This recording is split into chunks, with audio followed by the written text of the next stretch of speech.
Halo guys, pada video kali ini saya akan melakukan backup file firmware dari Smart TV Changhong L40H7 hitam. Di sini sudah ada mainboardnya. Ini mainboardnya sudah saya lepas dari unit TV-nya. Dan selanjutnya di sini juga sudah saya siapkan alat programmernya. Ini mainboardnya sudah terhubung ke alat programmer dan terhubung ke komputer.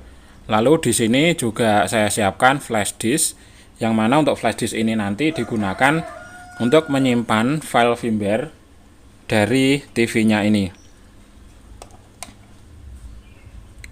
Dan untuk data foto yang perlu dipersiapkan, yaitu yang pertama difoto stiker yang ada di casing belakang TV.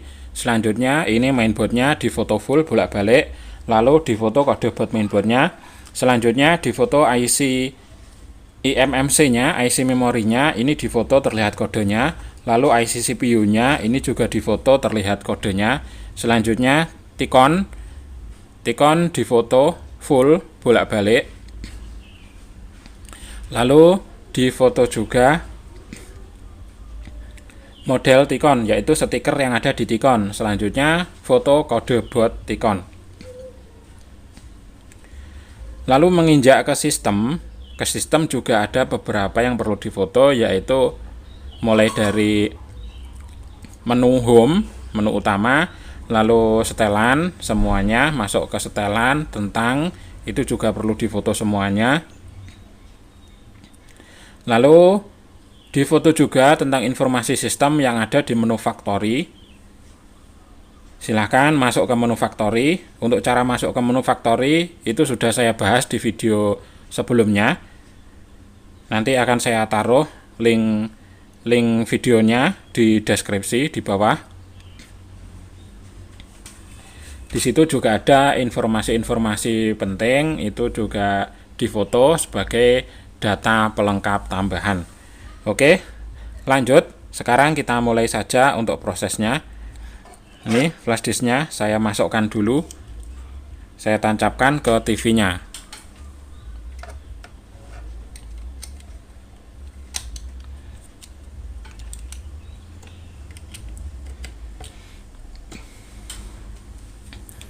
Untuk flash disknya ini lebih enak menggunakan flash disk yang ada lampunya. Nah, ini kebetulan saya pakai yang ada lampunya. Nah, oke, ini saya nyalakan dulu, saya kasih tegangan dulu mainboardnya. Nah, oke, sudah masuk. Ini sekarang sudah masuk. Dan untuk prosesnya ini bisa dimulai. Nah, sebelumnya di sini ada catatan penting. Untuk TV L40H7 hitam ini bawaan dari TV-nya, bawaan barunya ini disetting watt off. Artinya apabila kita masuk ke jalur data, masuk ke sistem, itu dibatasi, tidak aktif, tidak bisa masuk. Nah, maka dari itu ini harus di on dulu, watt on, harus diaktifkan dulu untuk jalur masuk ke sistem, masuk ke data sistemnya. Nah, bagaimana cara mengaktifkan watt on, itu juga sudah saya bahas pada video sebelumnya. Nanti akan saya taruh linknya di deskripsi juga. Nah, setelah semua proses persiapan selesai, seperti ini sudah masuk ke sistem, dan ini akan saya lanjut untuk melakukan backup file firmware-nya.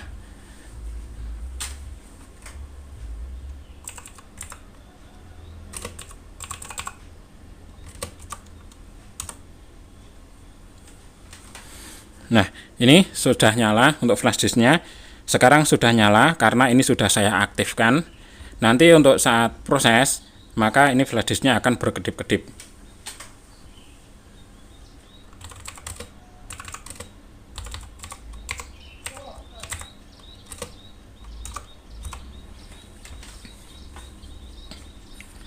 Nah, oke, ini prosesnya sekarang sudah mulai. Ini proses backup file firmware, flash disknya sudah berkedip-kedip. Ini nanti bisa ditunggu sampai flash disknya berhenti berkedip-kedip, hanya menyala saja. Itu artinya prosesnya sudah selesai. Dan ini prosesnya ini di komputer juga terlihat sekarang prosesnya mencapai 3%, 4%, sekarang baru mencapai 4%.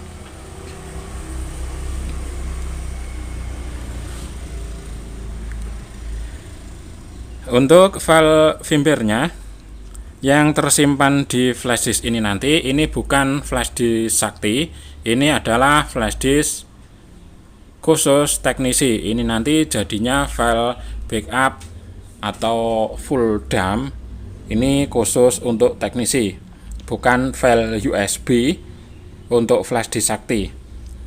Jadi hasilnya ini nanti hasil file firmware-nya ini sama seperti hasil file full dump, file firmware untuk teknisi. Dan untuk kapasitas memorinya ini adalah 8 GB.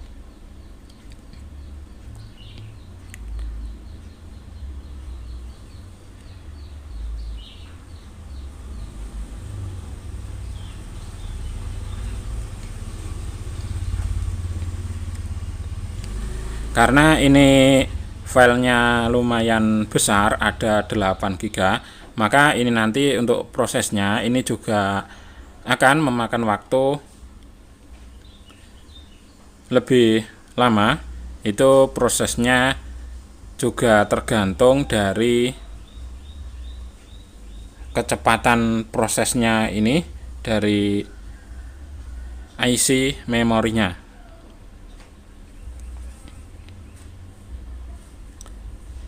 Semuanya bergantung pada kecepatan. Ada beberapa faktor yang mempengaruhi kecepatannya, yaitu kecepatan flash disk, kecepatan dari memori, kecepatan CPU, lalu kecepatan jalur. Semuanya berpengaruh. Nah, untuk prosesnya ini sekarang sudah mencapai 22%. Ini flash disknya masih berkedip-kedip. Apabila sudah selesai, nanti untuk flash disknya ini akan berhenti berkedip. Jadi ini sudah tinggal menunggu saja.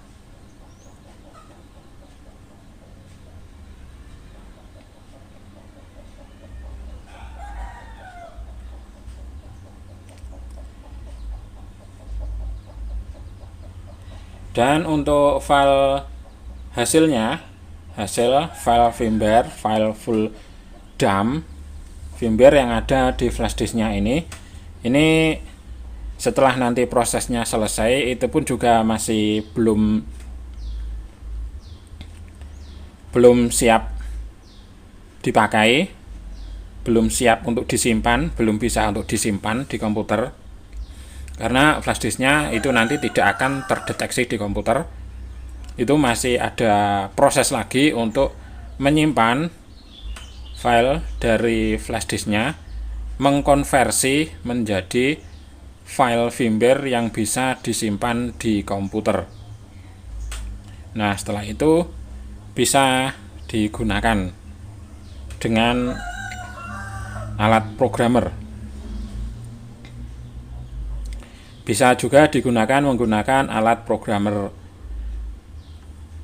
yang ini, IVIC RT809H, bisa juga menggunakan UVBox atau menggunakan F64, ataupun bisa juga menggunakan alat programmer yang lainnya apabila nanti sudah diproses konversi menjadi file yang siap pakai dan bisa disimpan di komputer.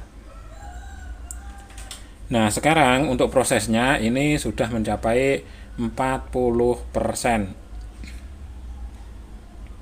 Sekarang lanjut 41%, masih belum ada setengahnya.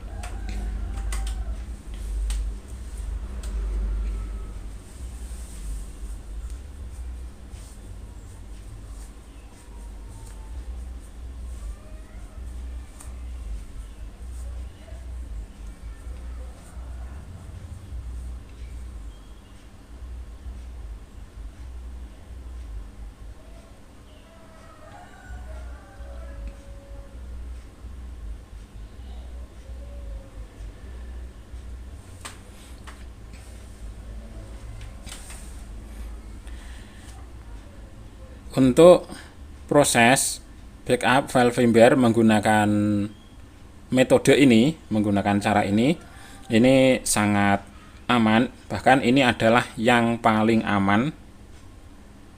Artinya aman adalah tidak mempengaruhi hardware sama sekali.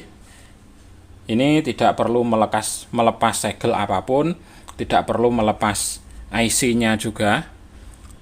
Jadi secara hardware, secara komponen ini sangat aman sekali. Tidak perlu melepas apapun. Sehingga tidak ada bekas apapun.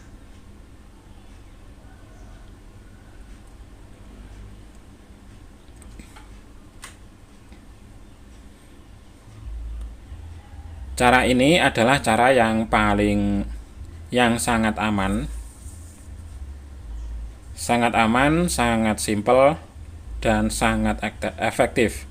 Namun syaratnya itu tadi harus mengaktifkan watt on untuk TV ini.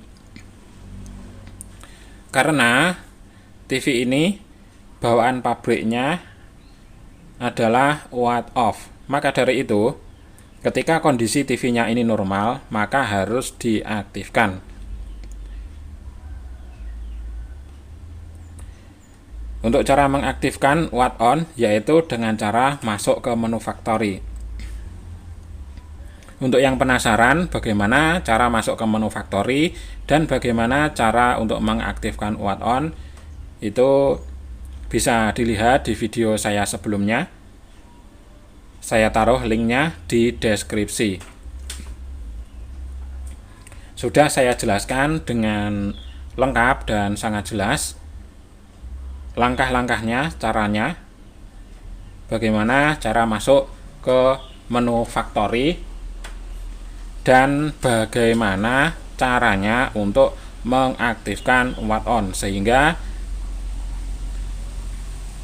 kita sebagai teknisi itu bisa masuk ke jalur data, ke jalur sistem, sehingga bisa membackup file firmware-nya dengan metode seperti ini, metode yang sangat aman dan sangat simpel.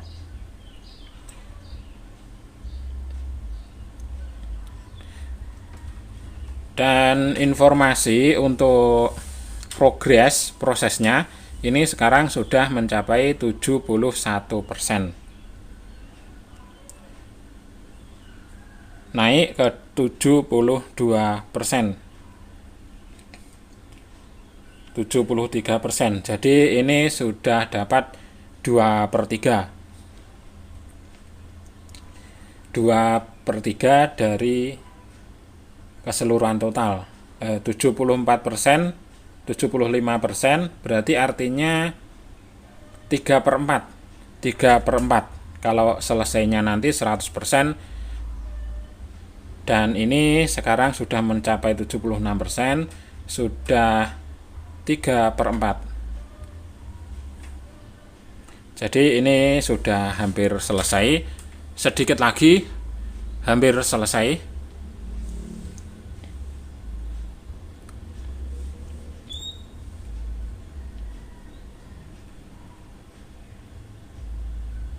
Dan sekarang prosesnya ini sudah mencapai 80%. Nah, untuk teman-teman yang menginginkan backup file firmware dari alat elektronik apapun, misalnya TV atau head unit atau STB, semua alat elektronik apapun ataupun alat elektronik pabrik, karena saya juga sering sudah beberapa kali mengerjakan peralatan elektronik pabrik, controller pabrik, mesin pabrik. Misalnya ingin di backup, itu juga bisa menghubungi Pikom Lodaya Blitar untuk proses backup, yang mana tujuannya adalah agar apabila suatu saat terjadi kendala yang berkaitan dengan sistem, maka itu nanti sistemnya bisa dikembalikan lagi seperti semula karena sudah punya backup file firmware-nya. Semua peralatan elektronik insya Allah bisa menghubungi Pikom Ludo Blitar. Seperti DLMS juga bisa, OLT, router juga bisa semuanya. Karena di Indonesia itu masih sangat jarang sekali teknisi OLT, teknisi router, lalu teknisi audio yang paham tentang alat programmer, tentang bab programmer itu masih sangat jarang sekali di Indonesia.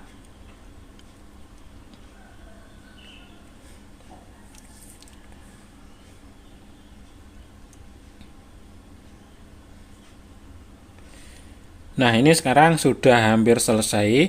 Ini progresnya sekarang sudah mencapai 97%. Sudah hampir selesai, sudah hampir komplit. Sudah hampir lengkap. 99%.